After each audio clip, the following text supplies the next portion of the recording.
საპარლამენტო უმრავლესობის ლიდერი არჩილ თალაკვაძე უნდა შემოგვიერთდეს პირდაპირ ეთერში. ბატონო არჩილ, მოგესალმებით, გმადლობთ რომ მონაწილეობთ გადაცემაში. საზოგადოებას. ბატონო არჩილ, დავიწყოთ დღევანდელი საკმაოდ ხმაურიანი სხდომით. დღეს უმრავლესობა შეეცადა რომ ემსჯელა აი ამ კანონპროექტთან დაკავშირებით და ვენეციის კომისიისგან მიღებულ რეკომენდაციებზე, თუმცა ვერ მოხდა პოზიციების შეჯერება, როგორც გახდა ცნობილი და ხვალ ისევ გაგრძელდება კონსულტაციები უმრავლესობის ფორმატში. რაიმე აზრთა სხვადასხვაობა და უთანხმოება არის თქვენი გუნდის შიგნითაც ვენეციის კომისიის დასკვნის გარშემო? დიდი მადლობა მოწვევისთვის პირველ რიგში. როგორც იცით, ჩვენ მმართველმა გუნდმა მიმართეთ ვენეციის კომისიას, რომ გაეკეთებინა შეფასება და მოეცა რეკომენდაციები იმ კანონპროექტზე, რაც სასამართლოს უკავშირდება. ასევე ჩვენ მივეცით პირობა საზოგადოებას, რომ ვენეციის კომისიის დასკვნის გამოქვეყნებამდე მეორე მოსმენით კენჭისყრას არ ჩავატარებდით. ჩვენ დავიცავით ეს პირობა, დაველოდეთ და ახლა ზუსტად უმრავლესობის შიგნით არის პროცესი, როდესაც ჩვენ მუშაობთ ვენეციის კომისიის რეკომენდაციების ასახვაზე ამ კანონპროექტში. ვენეციის კომისიის სამართლებრივი რეკომენდაციები მაქსიმალურად იქნება გათვალისწინებული, ხოლო ის რეკომენდაციები, რომელიც პოლიტიკურ საკითხებს უკავშირდება, პოლიტიკური გადაწყვეტილებების მიღების დროს იქნება განხილული. ეს ერთი. მეორე, მე მესმის, რომ ოპოზიციის დიდი ნაწილი ელოდა ჩვენი მხრიდან რაღაც კონტრასტულ და მკვეთრად უარყოფით პოზიციებს ვენეციის კომისიის დასკვნასთან დაკავშირებით, თუმცა ყველამ დაინახა, რომ როგორც ჩვენ თქვით და პირობა მივეცით საზოგადოებას, ჩვენი მხრიდან იყო მაქსიმალურად კონსტრუქციული პოზიცია და ჩვენ გამოვთქვით მზადყოფნა, რომ პასუხისმგებლობით და ყურადღებით განვიხილოთ ყველა რეკომენდაცია და მაქსიმალურად ავსახოთ ისინი. ბატონო არჩილ, ზოგადად ყველა რეკომენდაციის გარშემო ზოგადად გუნდში არის ერთიანი პოზიცია. თუ არის აზრთა სხვადასხვაობა, იმიტომ რომ მაგალითად ლევან კობერიძე ამბობს, რომ ვენეციის კომისიის დასკვნამ ცალსახად აჩვენა, რომ ისინი პრობლემას ხედავენ იუსტიციის საბჭოში.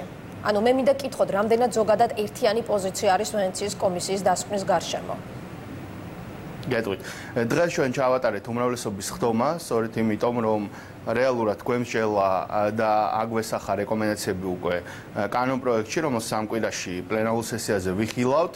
ხვალ გვექნება კიდევ ერთი სხდომა უმრავლესობის, ვინაიდან დღეს გვქონდა მხოლოდ 1 საათი შესვენებაზე სესიებს შორის, რომ განგვეხილა ეს საკითხები. ხვალ ჩვენ დავასრულებთ პრაქტიკულად რეკომენდაციების განხილვას და ჩვენი პოზიცია გვექნება ამ რეკომენდაციებთან მიმართებაში, ხოლო დოკუმენტი, ეხლაც მიდის სამუშაო პროცესის დოკუმენტი, განახლდება რეალურად კანონპროექტი და მასში ის რედაქციული ცვლილებები იქნება ასახული, რაც ვენეციის კომისიის რეკომენდაციებს სწორედ განახლებაზე მინდა კითხოთ. 12 საათზე ჩვენ როდესაც განვაახლებთ, ხვალ როდესაც განვაახლებთ უკვე სხდომას და განხილვას, იქნება ზუსტად ეს რედაქცია განხილული, სადაც ყველა დეპუტატი ნახავს ვენეციის კომისიის აი ზუსტად განახლებაზე მინდა კითხოთ. დიახ, ბატონო არჩილ, იმიტომ რომ პრაქტიკულად უკვე წინასწარ დაახლოებით ცნობილია რა დათმობებზე შეიძლება წავიდეს მმართველი გუნდი, მაგალითად ის რომ შეიძლება გამოცდების ჩაბარების ვალდებულება აღარ ქონდეთ უზენაესი სასამართლოს მოსამართლეობის კანდიდატებს. ანუ მიღებულია ცალსახად პოზიცია და გადაწყვეტილება ამ საკითხზე, რომ გამოცდების საკითხი ამოღებული იქნება თქვენი კანონპროექტიდან.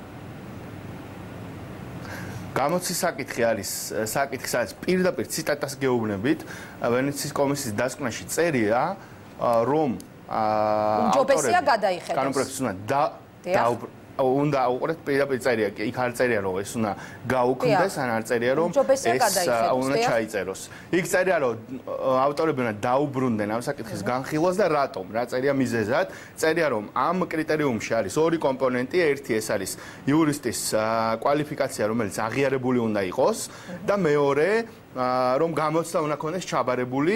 სწორედ ამაზე მიუთითა ვენეციის კომისიამ, თქვა, რომ ხომ არ არის მიზანშეწონილი, რომ ამ ორი კომპონენტიდან ერთ-ერთი ამოვიღოთ, ვინაიდან თუ მაღალი კვალიფიკაცია უნდა იყოს, ასე ვთქვათ, აღიარებული, მაშინ რა საჭიროა გამოცდა, ან პირიქით, თუ გამოცდას ატარებთ, რა საჭიროა ჩანაწერი, რომელიც აღიარებულ კვალიფიკაციას უკავშირდება. ზუსტად ამაზე ჩვენ ვაპირებთ ხვალ მსჯელობას და ჩვენ პოზიციას დავაფიქსირებთ, მაგრამ ეს არ არის ისეთი რაღაც მსხვილკალიბრიანი პოლიტიკური საკითხი, მაგრამ განსაკუთრებით საინტერესოა ბატონო არჩილ გამოცდების საკითხი, იმიტომ რომ იგივე ლევან მურუსიძემ, იგივე გიორგი მიქაუტაძემ იუსტიციის საბჭოს მდივანმა დღეს პირდაპირ თქვეს, რომ ისინი კატეგორიულად ეწინააღმდეგებიან ვენეციის კომისიის ამ რეკომენდაციის შესრულებას და დაკმაყოფილებას. და ამიტომ განსაკუთრებით საინტერესოა მართველი გუნდი რა პოზიციას და რა გადაწყვეტილებას მიიღებს ამ საკითხზე. სწორედ ამიტომ მკითხეთ. დანარჩენ რეკომენდაციებზეც მინდა კითხოთ. აპირებს პარლამენტის თავმჯდომარემ თავისი პოზიცია ამასთან დაკავშირებით დააფიქსირა დღეს. მეც კიდევ ერთხელ გეუბნებით, რომ ეს არ არის ისეთი მძიმეწონიანი საკითხი, რომელზეც გადაწყვეტილების მიღება და მისი შეთანხმება, ასე თქვა, გაჭირდება. ამიტომ ხვალ მაღალი ალბათობით ხომის შემდეგ ჩვენ უკვე უმრავლესობის პოზიცია ამაზე გვეცოდინება, მაგრამ ერთი რამე უდავოა, რომ ამ კრიტერიუმში აუცილებლად უნდა იყოს იმის შესაძლებლობა, რომ ადამიანი, რომელიც უზენაესი სასამართლოს მოსამართლე უნდა გახდეს, მისი კომპეტენცია რაღაც ფორმით უნდა იყოს გადამოწმებადი და დასაბუთებული. ან ეს უნდა იყოს აღიარებული სხვა ფორმით, ან ეს უნდა იყოს აღიარებული გამოცდის ჩაბარების წესით. შესაბამისად, ამაზე მე არ ვფიქრობ, რომ მასთან სხვადასხვაობა არის. უბრალოდ ამ ორიდან რომელი უნდა დარჩეს კრიტერიუმში, ამაზე ჩვენ მოგვიწოდა ვენეციის კომისია, რომ კიდევ ერთხელ გვემჟღელა. პირდაპირ მითითება დოკუმენტში არ არის, შეგიძლიათ ნახოთ ეს ციტატა და როგორც გასაგებია, დანარჩენ რეკომენდაციებზე რომ გადავიდეთ, იქ არის მაგალითად ინტერესთა შესაძლო კონფლიქტი. აპირებთ თუ არა ამ ნაწილში რეკომენდაციის გაზიარებას, რომ იუსტიციის საბჭოს წევრი, რომელიც თავადაც არის მოსამართლეობის კანდიდატი, გამოეთიშოს კანდიდატების შერჩევის და შემდეგ ნომინირების მთლიანი პროცესიდან. შეიძლება რომ ეს ნაწილიც გადაიხადოს. თამთა, მადლობა. ეს ძალიან საინტერესო ნაწილია რეკომენდაციების. მე ისევ გეტყვით ციტატას, რაც ვენეციის კომისიის დასკვნაში წერია, პირდაპირ წერია სიტყვა welcome. სადაც ვენეციის კომისია მიესალმება ინტერესთა კონფლიქტის იმ სტანდარტს, რომელიც ჩვენ ასახული გვაქვს უკვე დოკუმენტში და კანონპროექტში და ასევე გვეუბნება, რომ მაქსიმალურად უნდა იყოს გაწერილი ეს მუხლი იმგვარად, რომ უზენაესი უпростоრად იუსტიციის საბჭოს წევრების მონაწილეობის შემთხვევაში ყველა ეტაპზე ხმის მიცემისა თუ მონაწილეობის საკითხი უნდა იყოს დარეგულირებული მკაფიოდ. ჩვენ შემიძლია გითხრათ, წინასწარი პოზიცია არის მზადყოფნა, რომ ეს რეკომენდაცია გავითვალისწინოთ, ასე რომ ახალ რედაქციაში ეს იქნება ასახული კიდევ უფრო დეტალურად. და კიდევ ერთ რეკომენდაციაზე ერთი საკითხი მინდა გითხრათ. რაზე ბოდიში? კენჭის კიდევ ერთი რეკომენდაცია, სანამ გადავალთ უკვე გადავადებაზე მოსამართლეების ნაწილის არჩევაზე, რომელიც ასევე ძალიან საინტერესოა. კენჭისყრის ფარულობის მიმართაც აქვს ვენეციის კომისიას გარკვეული შენიშვნა და ითხოვს, რომ ეს იყოს ღია პროცესი და კანდიდატების შერჩევის გადაწყვეტილება დაასაბუთონ იუსტიციის საბჭოს წევრებმა, რომელიც ასევე პრინციპული მოთხოვნა ოპოზიციის ოთარ კახიძემაც დღეს თავისი მოთხოვნების ჩამონათვალში ერთ-ერთ პრინციპულ მოთხოვნად ესეც დაასახელა. აი როგორი არის თქვენი გუნდის პოზიცია ამ საკითხზე? ამაზე ჩვენ გვაქვს ძალიან სოლიდური არგუმენტები, რომელიც საზოგადოებასაც და პოლიტიკოსებს დაგვეხმარება პოზიციის ჩამოყალიბებაში. მაგალითად, ყველას კარგად გვახსოვს, რომ ღია კენჭისყრა თავის დროზე, როდესაც წინა ხელისუფლება ცდილობდა და აკონტროლებდა მაქსიმალურად სასამართლოს, მაშინ ღია კენჭისყრა იყო ერთ-ერთი მთავარი საშუალება, რომ მაშინდელი იუსტიციის მინისტრ ბატონ ანდეიშვილს და მის გუნდს გაეკონტროლებინათ სასამართლოში გადაწყვეტილები, ის სწორედ ღია კენჭისყრას უჭერდნენ მხარს, იმიტომ რომ ზუსტად ცოდნოდათ ვინ რა გადაწყვეტილებას იღებდა და ამით ზუსტად ახდენენ ზეწოლას. შესაბამისად, არგუმენტები ზუსტად პირიქით არის, როდესაც კენჭისყრა არის ფარული, რეალურად პირდაპირ ზეწოლის მოხდენა წევრებზე და ადამიანებზე, ვინც გადაწყვეტილება უნდა მიიღონ, არის შეუძლებელი. ამიტომ ეს ერთი ნაწილია. მეორე ნაწილი არის ძირითადი არგუმენტი, რისთვისაც ვენეციის კომისიამ შემოგთავაზა, ეს ჩემი აზრით არის ის, რომ ღია კენჭისყრის შემთხვევაში შემოდის გასაჩივრების მექანიზმი, ამ გადაწყვეტილების გასაჩივრების მექანიზმი, რომ სხვა რეალურად დიდი განსხვავება ღიასა და ფარულს შორის ამ ტექსტში, რაც ვენეციის კომისიამ გამოგვიგზავნა, არ იკვეთება, ანუ თუ ნახავთ იქ პირდაპირ ტექსტს წერია, რომ ღია კენჭისყრა და გასაჩივრების შესაძლებლობა. ეხლა ნახეთ, გასაჩივრების შესაძლებლობა არის ის, რომ ადამიანი, ვიზეც გადაწყვეტილებას მიიღებენ კანდიდატზე, მან უნდა გაასაჩივროს უზენაეს სასამართლოში ეს გადაწყვეტილება, სადაც თქვათ 1-2 ან 3 მოსამართლეს მოუწევს ამაზე გადაწყვეტილების მიღება. აი ნახეთ, ეხლა თუ ოპოზიციის დიდი ნაწილი აცხადებს, რომ უნდობლობა არის სასამართლო ხელისუფლების მიმართ და მოსამართლეების მიმართ, მაშინ წინააღმდეგობაში მოდის მათი ლოგიკა, თუ სასამართლო ხელისუფლებას არ ენდობიან, მაშინ ამ შემთხვევაში როგორ ენდობიან იმ მოსამართლეებს, ვინც ამ გასაჩივრებაზე გადაწყვეტილებები უნდა მიიღონ. ესეც არის კითხვა, რომელიც წარმოიშვა და იყო ამაზე მსჯელობა. ამიტომ ვფიქრობ, აქ ეს საკითხი არის ის საკითხი, რაზეც პარლამენტის თავმჯდომარემას დააფიქსირა პოზიცია და გუნდში პრინციპში არის ამაზე საკმაოდ სოლიდური არგუმენტები. შესაბამისად, ჩვენ მიგვაჩნია, რომ ფარული კენჭისხრა არის უფრო ლოგიკური და უფრო ეფექტური, ასე ვთქვათ, მექანიზმი ამ შემთხვევაში, რომ გადაწყვეტილებები მიიღოს. მით უმეტეს, ნახეთ, თამთა თუ ინტერესთა კონფლიქტის ნაწილი იქნება ზუსტად ისე გაწერილი, როგორც გვეუბნება ვენეციის კომისია, მან რაღაც სუბიექტური პროცესები გადაწყვეტილების მიღების დროს პრაქტიკულად მთლიანად გამოიწვია. კარგით, ბატონო არჩილ, აუცილებლად მინდა კითხოთ ასევე ვენეციის კომისიის ერთ ნაწილზე მინდოდა გამახვილებინა ყურადღება. აი მოკლედ კითხოთ, აუცილებლად უბრალოდ კითხვას დავსვამ. მოსამართლეების გარკვეულწილად ეტაპობრივ შერჩევაზე, იმიტომ რომ პირდაპირ ვენეციის კომისია წერს, რომ მას არ შეუძლია შეაფასოს იუსტიციის საბჭოს სანდობის ხარისხი, თუმცა თბილისში მიღებული ინფორმაციით საზოგადოებრივ მნიშვნელოვან სეგმენტში იუსტიციის საბჭოს აქვს ნდობის დაბალი ხარისხი.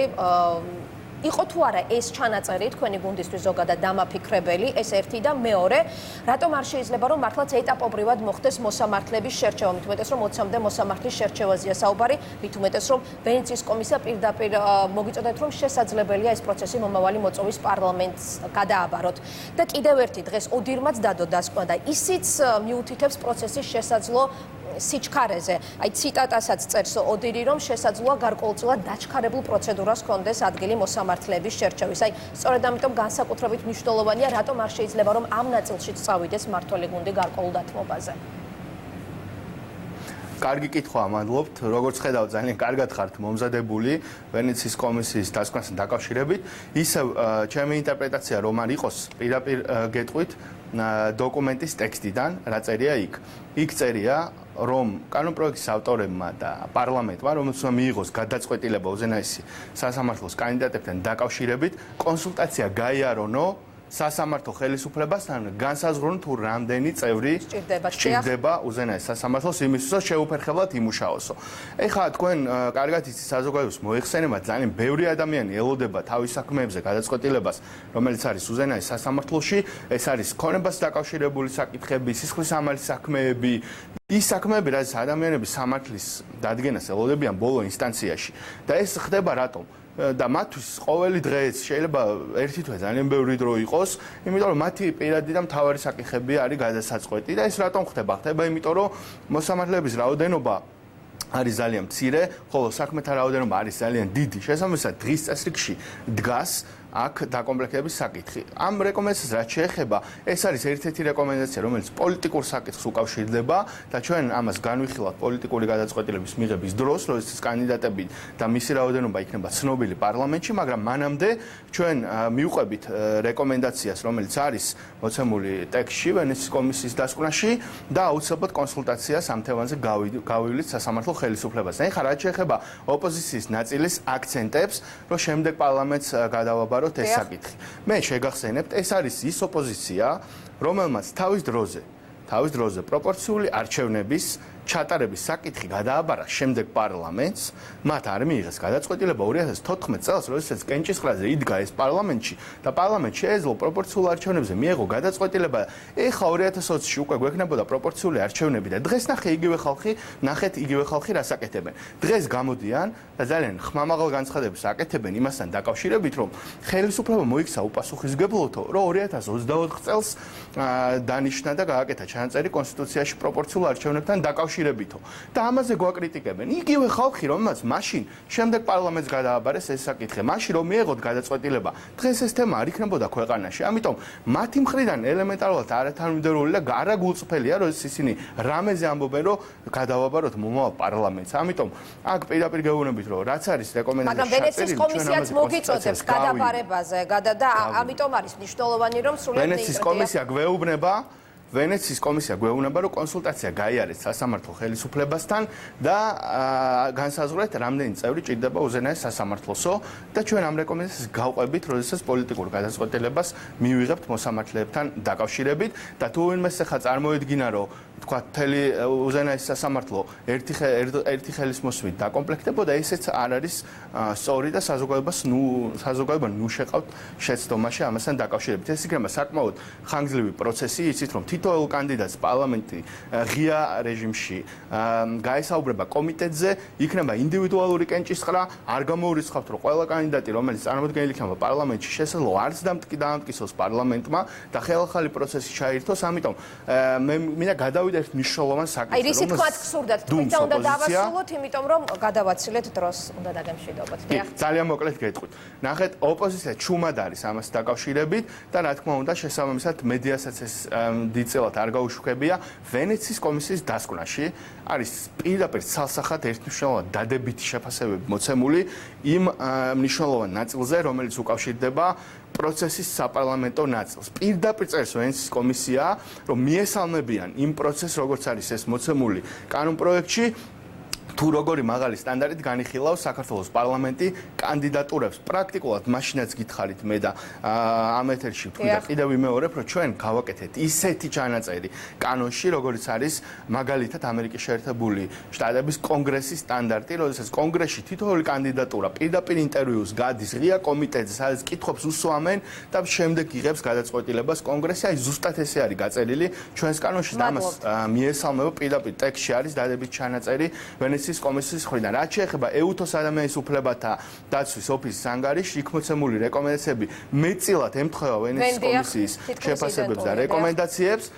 მეტწილად ემთხვევა, ამიტომ ვინაიდან ჩვენ უკვე დაწყებული გვაქვს მუშაობა ვენეციის კომისიის რეკომენდაციების გათვალისწინებაზე, ვფიქრობთ, რომ ეს საკითხი მეტწილად იქნება გამოწვეული. დიდი მადლობა, დაველოდოთ ხვალინდელ სხდომას, საინტერესოა, რომელი რეკომენდაციები იქნება გათვალისწინებული თქვენს კანონპროექტის საბოლოო ვერსიაში. საპარლამენტო უმრავლესობის ლიდერი არჩილ თალაკვაძე პასუხობდა ჩვენ შეკითხვებს, ამით მოამბე დღის თემა დასრულებულია. გემშვიდობებით.